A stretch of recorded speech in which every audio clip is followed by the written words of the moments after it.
신약 성경 사복음서의 주제는 예수 그리스도이십니다. 모든 복음서가 예수님이 그리스도이심을 증거하는 점에서 동일하지만 복음서마다 좀 강조점이 조금씩 다릅니다. 그래서 마태복음은 왕이신 예수님을, 또 마가복음은 섬기는 종 예수님을, 또 누가복음은 인자이신 예수님을 강조한다면 요한복음은 하나님의 아들이신 예수 그리스도를 강조하고 있습니다. 마태, 마가, 누가복음이 그 서술 방식이 귀납적이라면은 요한복음은 연역적입니다.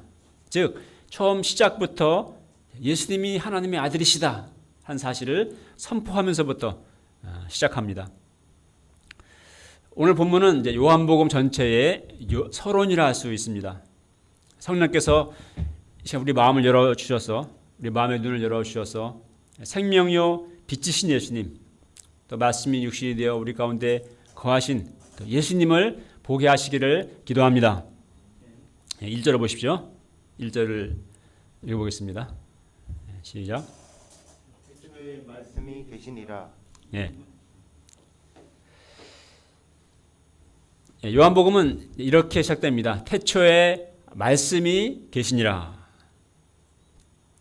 태초라는 헬라어는 시작, 또 근원, 또 원인 이런 뜻을 가지고 있습니다. 이 말은 이제 헬라어로 아르케라고 부르는데요. 이것은 헬라 철학에서 아주 중요한 단어입니다. 당시 헬라 철학자들이 탐구하던 핵심 주제였습니다. 즉 만물의 근원은 무엇인가? 맨 처음에 무엇이 있었는가?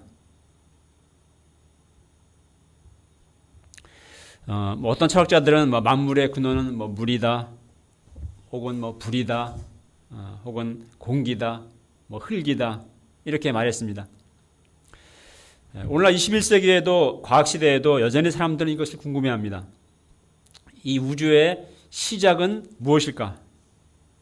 이 태초에 맨 처음에 무엇이 있었을까? 또 만물의 근본은 무엇인가? 이것을 과학자들은 탐구합니다. 오늘날 빅뱅 우주론에 의하면 태초에는 한 점이 있었다고 하죠. 그 점에서 우주가 폭발하여서 팽창하고 있다고 말합니다. 그렇다면 태초에 그 한 점과 그 공간은 도대체 언제부터 어떻게 존재하게 됐는가? 여전히 궁금하죠. 이것은 정말 과학으로는 영원히 해결할 수 없는 영역입니다. 자, 요한복음은 이에 대한 대답에서부터 시작됩니다. 태초에 말씀이 계셨습니다. 말씀은 헬라어로 로고스, 많이 들어본 단어죠. 로고스입니다. 자, 태초에 말씀이 있었다고 했는데 말씀이 있었다고 해야 될 텐데 말씀이 계셨다고 말하죠. 즉 말씀을 인격적인 존재로 표현하고 있습니다. 자, 창세기 1장 1절도 똑같이 태초에라는 말로 시작됩니다. 태초에 하나님이 천지를 창조하시니라. 자, 창세기에 의하면 태초에 무엇이 있었죠? 태초에 하나님이 계셨습니다.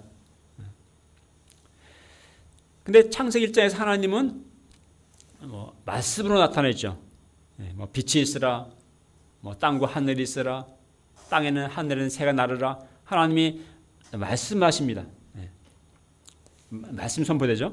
즉 태초에 하나님이 계셨고 그 하나님은 곧 말씀이셨습니다. 자, 1절 하반절부터 3절까지 읽어볼까요? 이 말씀이부터 시작. 이 말씀이 하나님과 함께 계셨으니 이 말씀은 곧 하나님이시니라.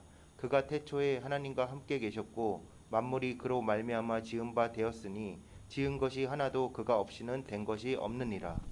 네. 자, 태초에 계셨던 말씀, 하나님과 함께 계셨고 또 곧 하나님이셨으며 만물이 그로 말미암아 지은 바 된 분, 이 말씀은 지금 무엇을 가리키는 것입니까? 바로 예수님이 그 태초에 계셨던 말씀이셨다는 것을 요한은 말하고 있습니다. 4절을 보십시오. 4절을 읽어보겠습니다. 시작. 그 안에 생명이 있었으니 이 생명은 사람들의 빛이라.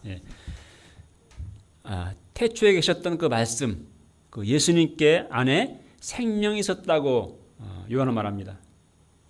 자, 생명, 이 중요한 단어인데요. 요한복음에는 정말 생명이라는 단어가 정말 많이 나오고 또 요한복음에서 가장 핵심적인 단어라고 할 수가 있습니다.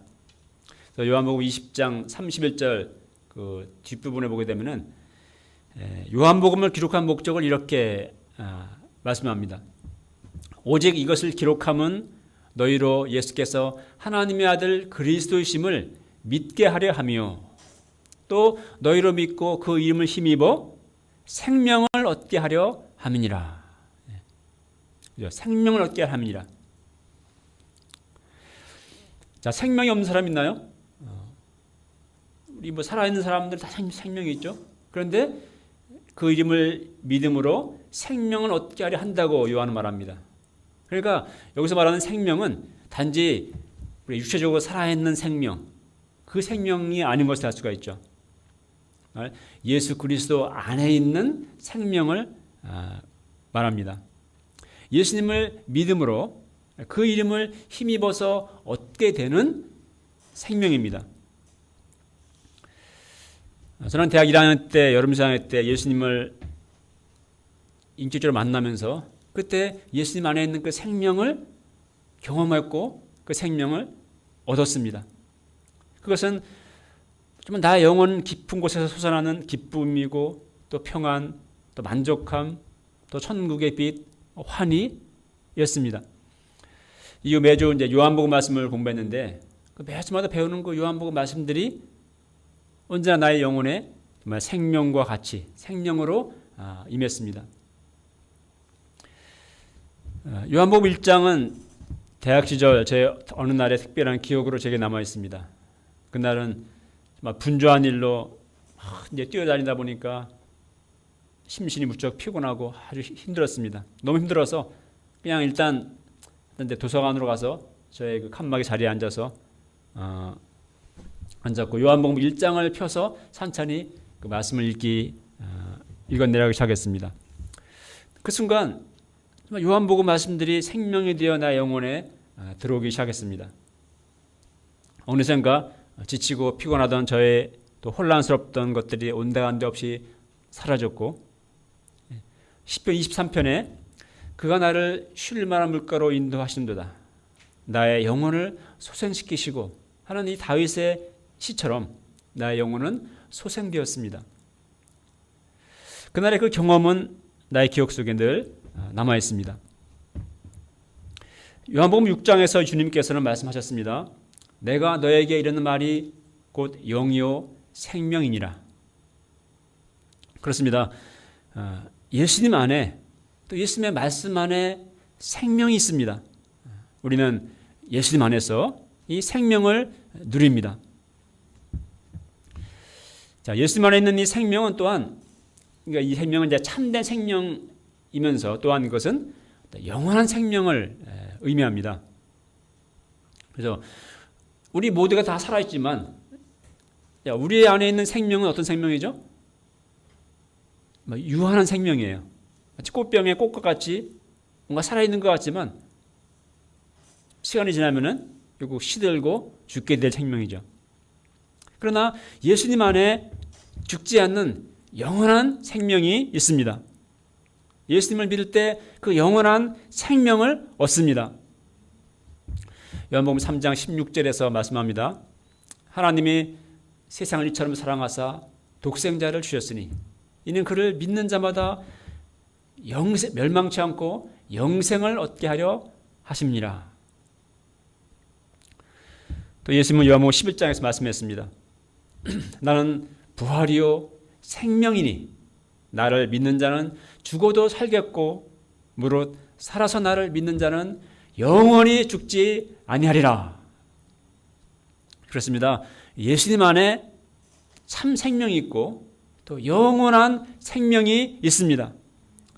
이 생명은 사람들의 빛이고 죽음의 어둠 아래 있는 생들의 빛이 됩니다. 구절을 읽어보겠습니다. 시작. 찬 빛 곧 세상에 와서 각 사람에게 비추는 빛이 있었나니. 예. 자, 참빛. 예수님은 참빛이십니다. 예, true light. 예. 그래서 요한이 그냥 빛이라고 하지 않고 이제 참빛이라는 말을 쓰고 있죠. 어떤 의미입니까? 빛에도 여러 가지가 있습니다. 정말 환한 빛도 있고 또 뭐 희미한 빛도 있고, 예? 그 주변만 겨울 밝히는 등잔불과 같은 빛도 있죠. 또 거짓 빛도 있습니다. 자, 세상에 여러 가지 빛이 있습니다. 어떤 교육은 문명과 또 무지를 밝혀주는 빛이 되죠.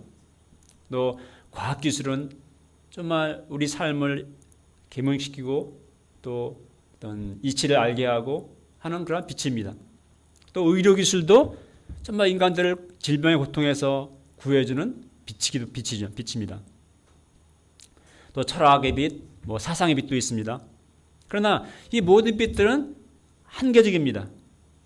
즉 우리 인간의 인생의 근본적인 어두움을, 우리 인간의 많은 것들을 밝혀주지만 우리 인간의 근본적인 어두움을 밝혀주지 못합니다. 즉 죄의 어둠, 또 죽음의 어둠, 또 인생의 허무와 무의미의 어두움을 해결해주지 못합니다. 세상 그 무엇이 이러한 우리 인생의 어두움을 비춰줄 수가 있을까요? 그러나 오직 예수님은 우리 인생의 이 모든 근본적인 어두움들을 비춰주시는 참 빛이 되십니다.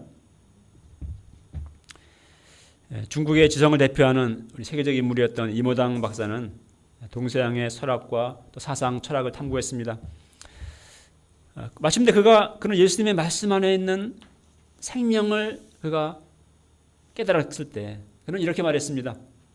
촛불을 꺼라 해가 떠올랐다.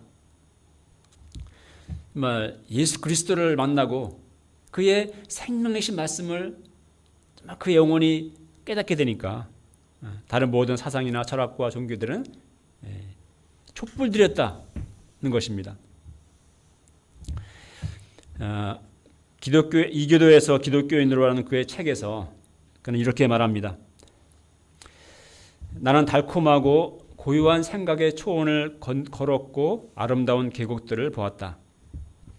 유교 인본주의의 대저택에 한동안 기거했고 또 도교라는 산봉 위에 올라 그 장관을 보았으며 무시무시한 허공 위에서 흩어지는 불교의 안개를 엿보았다.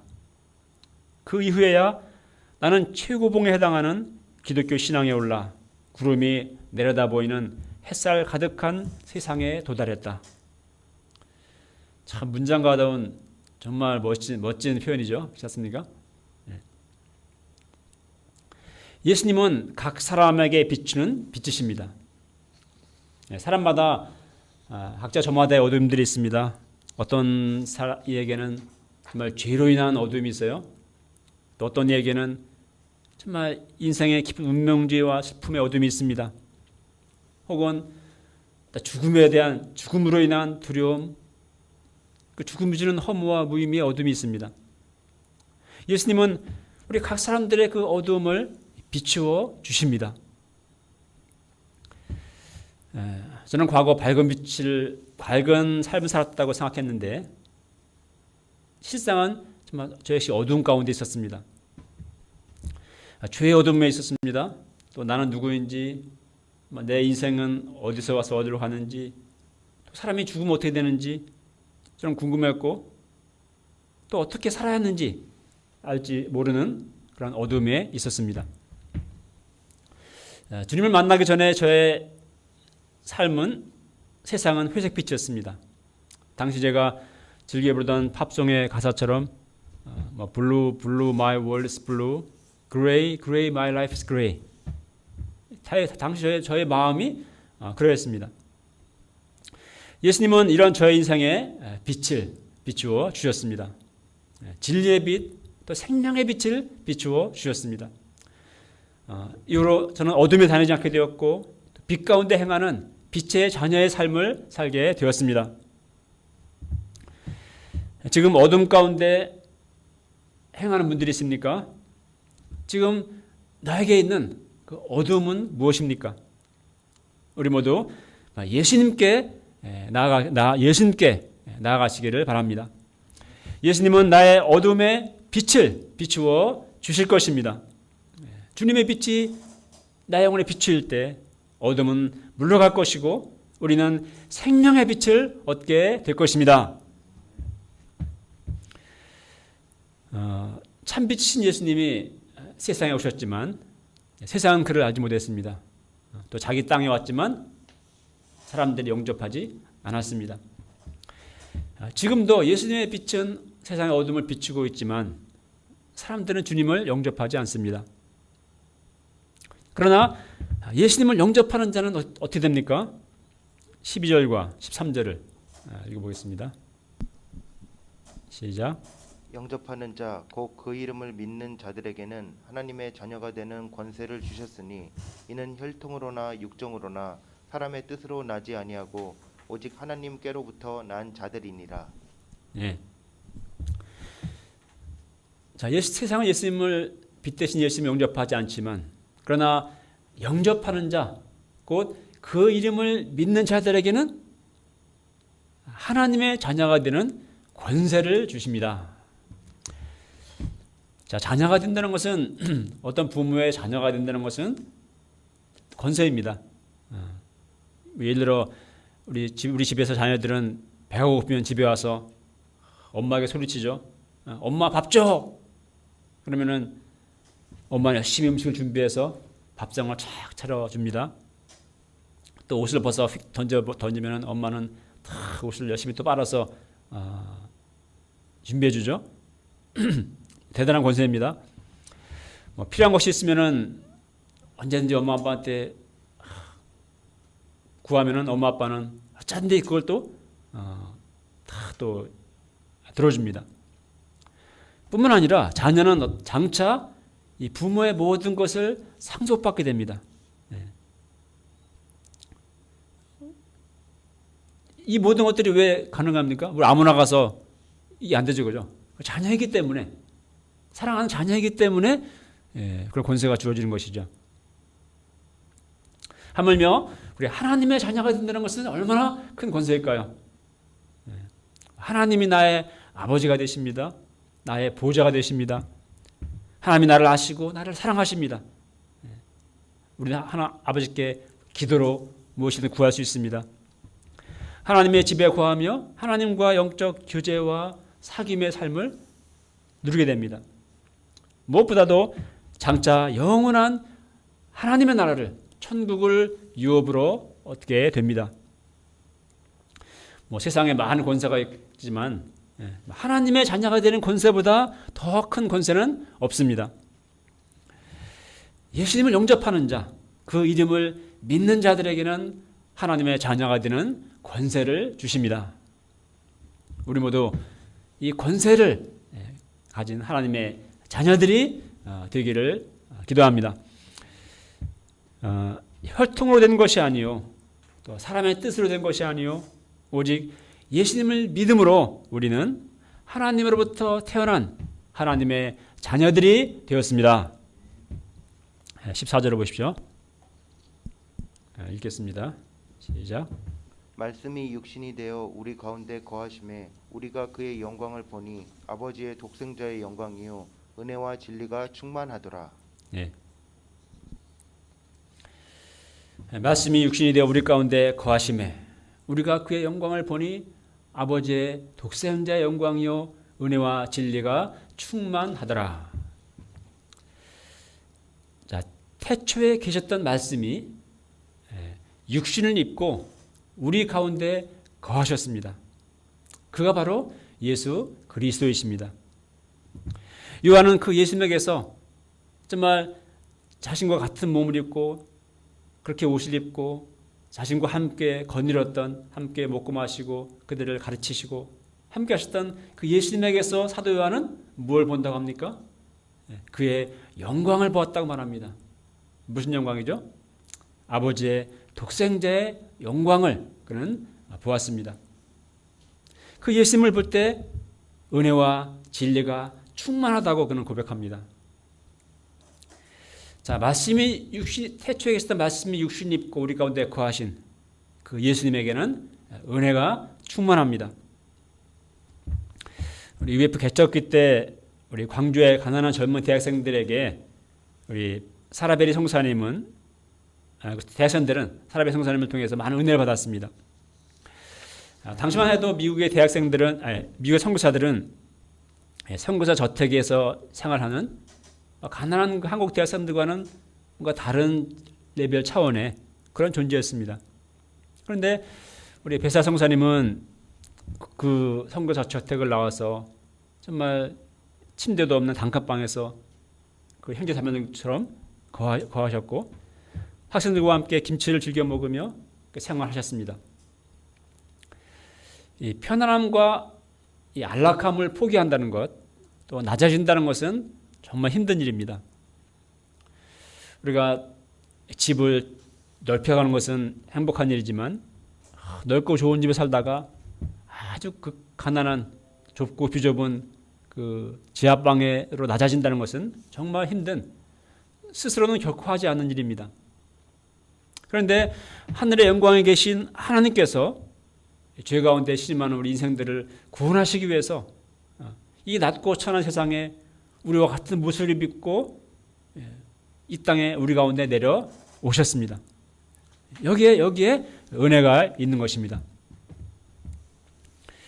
앞에서 언급했던 우리 임혜당 박사에게 왜 기독교로 들어왔는가 사람들이 물었습니다. 그때 그는 이렇게 대답했습니다. 그 문장을 제가 인용해 보면요. 나는 성경을 많이 연구해 보았고 유교도 많이 연구하고 불교도 연구해 보았습니다. 종교를 비교해 본 결과 기독교에 생명과 진리가 있음을 깨달았기 때문입니다. 예를 들어 내가 깊은 운물에 빠졌습니다. 그래서 지나가는 사람들에게 나 살려달라고 소리를 질렀더니 석가모니가 운물 안을 들여다보았습니다. 그는 손가락질하면서 전생에 얼마나 못되게 굴었으면 이렇게 죽게 되었느냐, 참 업보다 업보 하면서 나무아미타불 관세음보살 하고 갔습니다. 그래서 이 불교를 생각해 보니까 정말 살 길이 없었습니다. 또 지나간 사람에게 살려달라고 소리를 질렀더니 이번엔 이제 공자가 지나가다가 들여다보았습니다. 유교에는 내세가 없습니다. 죽으면 끝나는 것입니다. 종교란 이름을 붙인다면 도덕적인 종교라고 할 수가 있습니다. 공자는 손가락질을 하면서 이놈 너 죽으려고 거기에 빠졌느냐? 빨리 나오지 못해? 하며 얼마나 책망하는지 죽게 된 사람을 건질 생각은 않고 야단만 치고 갔습니다. 여기 유교는 책망만 잘하는 종교입니다. 또다시 지나가는 사람에게 살려달라고 소리쳤으니 지나가는 한 분이 들여다보는데 예수께서 들여다보았습니다. 살려달라고 소리를 질렀습니다. 그러다 그는 줄을 메고 내려와서 나를 업고 다시 줄을 타고 올라가 죽을 수밖에 없는 나를 구출해 주었습니다. 살 길은 여기에 있고 문제 해결은 여기에 있다는 것을 깨달았습니다. 이것이 이제 임혜당 박사의 말입니다. 임혜당 박사의 이 말에 기독교의 본질이 들어있습니다. 죽을 수밖에 없는 우리를 살려시기 위해서 하나님께서 우리 가운데로 내려오시고 우리를 구원해 우리 모든 죄를 담당하시고 우리를 구원해 주신 것입니다. 고린도서 8장 9절에서 바울은 이 그리스도의 은혜를 이렇게 말했습니다. 우리 주 예수 그리스도의 은혜를 너희가 알거니와 부유하신 자로서 너희를 위하여 가난하게 되심은 그의 가난함으로 말미암아 너희를 부유하게 하려 하심이라. 또 디모데전서 1장에서 이렇게 말합니다. 우리 주의 은혜가 그리스도 예수 안에 있는 믿음과 사랑과 함께 넘치도록 풍성하였도다. 미쁘다 모든 사람이 받을 만한 이 말이여 그리스도 예수께서 죄인을 구원하시려고 세상에 임하셨다 하였도다. 이것이 그리스도의 은혜입니다. 예수님의 안에 은혜가 충만합니다. 또한 진리가 충만합니다. 16절을 보십시오. 읽겠습니다. 시작.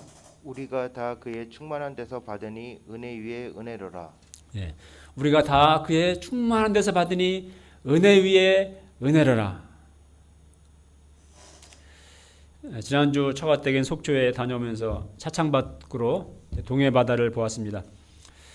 동해 바다를 볼 때마다 느껴지는 것은 그 어떤 광활함, 또 온 세상을 가득 메운 그 충만함입니다. 우리 이사야 말씀에도 보면은 그 충만함을 가리켜 이렇게 표현했죠. 물이 바다를 덮음같이. 우리 도랑의 물은 여러 번 퍼내면은 곧 동이 납니다. 그러나 바닷물은 어떻습니까? 퍼내도 동이 나지 않습니다. 예수님의 은혜의 세계는, 은혜와 진리는 마치 그와 같습니다. 은혜 위에 은혜라란 말은 바다도 끝없이 흘러나온다는 뜻입니다. 즉 끊임없이 흘러나오는 은혜입니다. 예수님께 나아갈 때마다 우리는 예수님의 충만함으로부터 그 은혜를 받습니다. 우리가 다 그의 충만한 데서 받으니, 정말 은혜로 말이죠. 그렇습니다. 우리가 다 그의 충만한 데서 받아야 하겠습니다. 세상 것들은 다 금방 동이 납니다. 바닥이 납니다. 처음에는 뭔가 재밌다, 뭔가 있는 것 같은데 곧 실증 납니다. 인간의 사랑도 그렇고, 또 쾌락도 그렇고, 또 뭔가 재물을 소유하는 것도 그렇습니다. 즐거움은 곧 고갈되고, 또 우리는 다시 목마르게 됩니다. 그러나 오직 예수 그리스도 안에 충만함이 있습니다. 마르지 않는 생명이 있습니다. 우리 모두 이 예수님께 나아가야 하겠습니다. 우리가 다 그의 충만함인 데서 주님의 은혜를 받아야 하겠습니다. 결론입니다. 예수님은 누구십니까? 예수님은 태초에 계셨던 말씀, 곧 하나님이십니다. 예수님 안에 생명이 있습니다. 또 예수님은 각 사람의 우리 인생들의 어둠을 비춰주시는 참 빛이십니다. 영접하는 자, 곧 그 이름을 믿는 자들에게는 하나님의 자녀가 되는 권세를 주십니다. 우리 모두 이 은혜를 받아야 하겠습니다. 말씀이 육신이 되어 우리 가운데 거하신 예수님에게는 은혜와 진리가 충만하십니다. 우리 모두 주님께 나가서 예수님 안에서 예수님으로부터 충만한 은혜 위에 은혜를 받고 누리는 그런 삶을 사는 우리 모두가 될 수 있기를 간절히 기도합니다. 유절 읽겠습니다.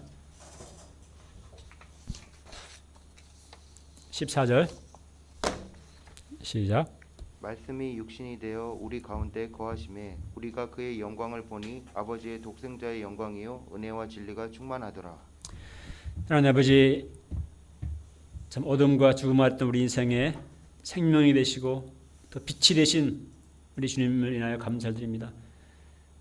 우리 죄인들을 구원하시기 위해서 육신 입고 이 땅에 오셔서 우리 모든 죄를 사하시고 우리를 구원해 주신 주님의 은혜를 감사드립니다. 우리가 이 주님께 나가서 주님의 충만함으로부터 은혜 위에 은혜를 받는 충만한 은혜를 누리는 삶을 살아가는 저희가 될 수 있도록 하여 주시옵소서. 우리 주 예수님의 이름으로 기도합니다. 네.